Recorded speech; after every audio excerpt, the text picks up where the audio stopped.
सुगा हेर्न आएको अनि सुगा हेरेर चाहिँ अब भरे 11 बजीसम्म सुगा हेर्नुपर्छ अनि त्यसपछि फेरि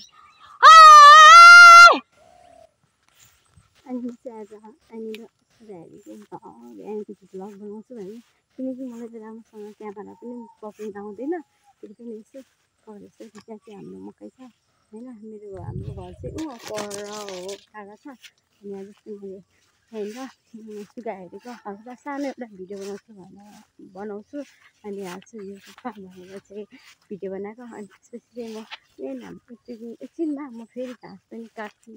अनि घाँस पनि लिएर जानुपर्छ यो चाहिँ हाम्रो मकै बारी हो यहाँ चाहिँ सुगा यसै धर्नुपर्छ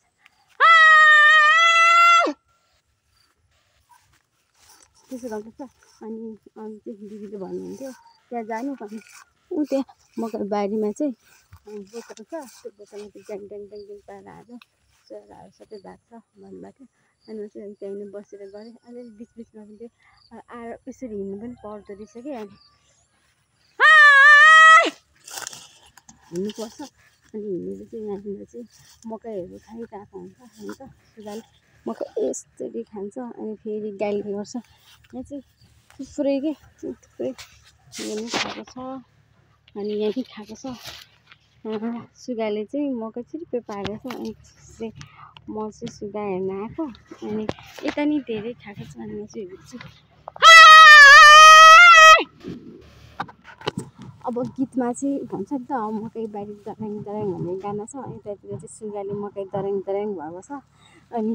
के भन्नु अरू चाहिँ अनि म चाहिँ अहिले यहाँ सुगा हेर्न आएको छु एकछिनमा चाहिँ म 11 बजीदेखि चाहिँ घाँस फास काट्छु अनि त्यसपछि म घर जानुपर्ने हुन्छ अनि आजको भिडियो चाहिँ म यति नै बनाउँछु किनकि प्रायः जस्तो मैले यसरी क्यामेरा बोकेर भिडियो बनाएको छैन नि त अनि मलाई नि अलिकति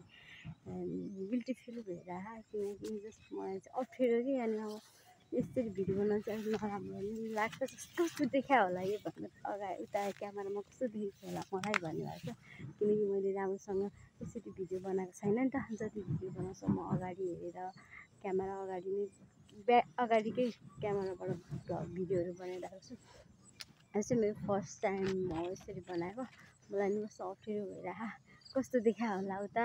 मलाई मान्छेले के भन्छ